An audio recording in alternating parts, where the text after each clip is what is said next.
Hey, Rajon, Frank said that you just felt some tightness in the hamstring at halftime. Could you just explain what you thought and what you felt? Just tightness. I've been feeling it for a couple weeks now, but just tonight I just told him I'll just probably call it a night after halftime. Rajon, there was another game where I think you only played in the first half. Was this a similar thing, or what was going on? No, I think that was more just caution for my Achilles. Like I said, we had a decent amount of lead, and like I said, I trust my teammates to finish the game. Is it a compensation thing for the Achilles? I don't think so. The doctors haven't told me that. It's a matter of continue to build my strength and go from there. Do you have a good feeling about Sunday? No, I'm just enjoying this win tonight. When Rodney goes down, the injury we later learned was an Achilles injury, does that make you feel a little more caution about stuff you're feeling sort of in that back leg chain you got there? No. I'm just glad I took my time earlier when I did feel my Achilles and calf issues. Cuz was the first one to say something to me about it. He said he knew right away when it happened, but like I said, just looking back, when I did have Achilles problems, I'm just glad I waited a couple extra days. Rajon, Frank was talking over the summer that he said he thought your three-point shooting had been good the previous years and encouraged you to keep going. You're, I think, 52% on the year now. How is that? How have you evolved to that nature where the threes are being that confident? Just taking them and making them, I guess. You know, it's kind of have an even kill mentality. You know, never too high, never too low. And like I said, I've been getting a shot and feeling comfortable, putting the work in and just shooting it. Rajon, before you went out with the hamstring, what did you feel like was clicking with the offense? The numbers were pretty outrageous. Was it as good as the numbers made it look? I think it starts with defense. You know, we're able to get stops and get out in transition. We got a lot of wide open looks. I think we started off with 8 out of 10 points in the paint. So it was just coming in with the mindset off the bench that if we get stops, continue to get stops, we can push the pace and get open shots and looks we want.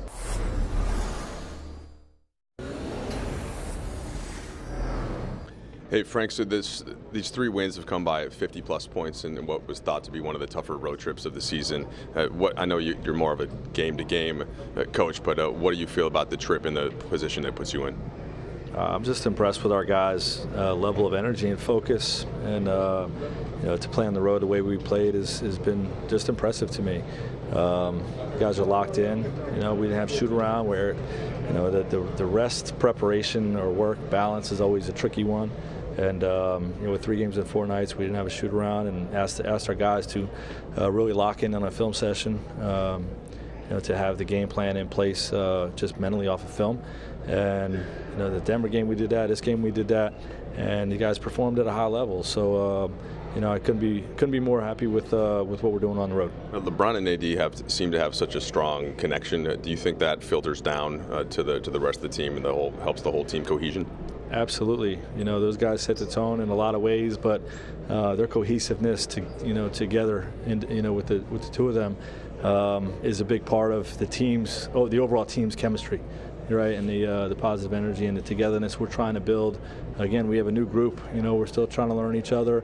Far from a finished product, but definitely off to a good start. Just anything on Rondo? I know at halftime you said it had some hamstring tightness. Yeah, he had a left hamstring strain, and will be reevaluated tomorrow, considered day to day.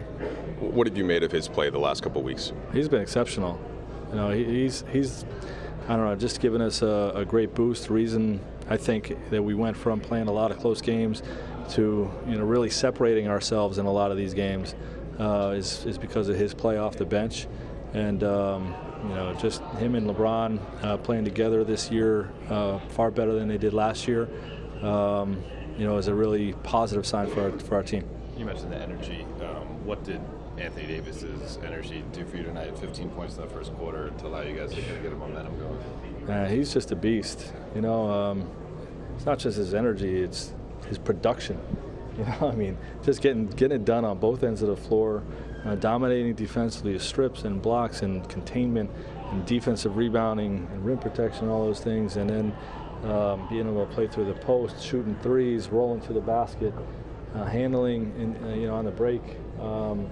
He's really doing it all, and obviously a big part of our win.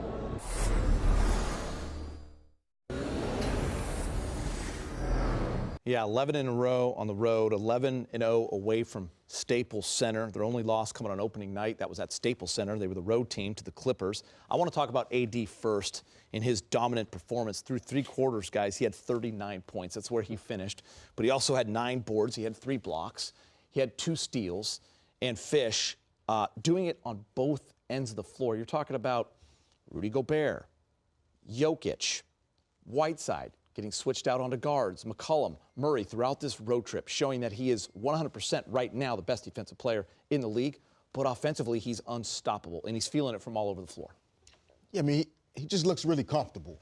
And as great as he is, it's still, you know, this is a transition. You know, new team, new teammates, you know, playing in a big market, a lot more, you know, kind of scrutiny day to day.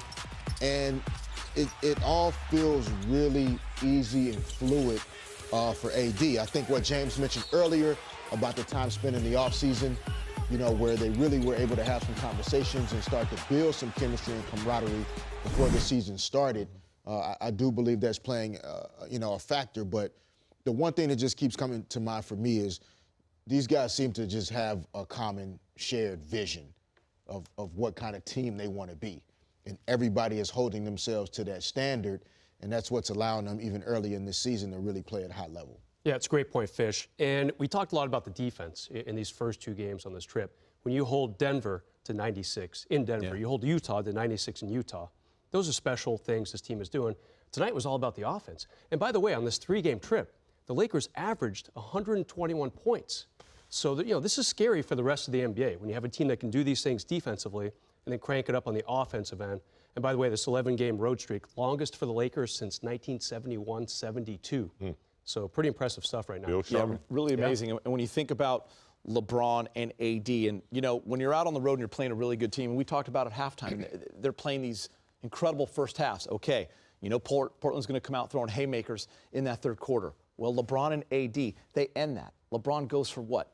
12, 14 in the first 5.5 minutes of that quarter. They combine for 27 of the 33, and that's ball game, Fish. Yeah, no, I was thinking about this the other day, how we had become accustomed to the belief that you need 3, 4 all-stars and, you know, all NBA guys just to have a chance to win a championship in this new modern NBA. And I think that LeBron and AD are proving again that it's not how many of all NBA guys you have, it's the right ones. And these 2 guys are really committed to playing basketball the right way. And when your best players are willing passers, committed on the defensive end, sharing the spotlight, speaking highly of their teammates, playing hard on defense, the positive energy you're seeing from the top of the roster to the bottom of the roster, everybody's together, and the coaching staff deserves a lot of credit as well. It's a good virus to have. That's the kind of virus you want to have when you have your 2 leaders. And obviously it's contagious because you take a young player like Kuzma who's starting to understand by witnessing what he's seeing on a daily basis with these veteran players. Not only LeBron and Davis, but, you know, guys like Green and Dudley who've been there. So it's contagious. And, you know, it's almost like, you know, you're getting picked on outside and you're like, wait a minute, I'm going to get my big brother. And you go get LeBron and AD, you come back and you clean all that up. So it's a good backup to have, and you can see that the rest of the team are totally enrolled into what's going on with this team.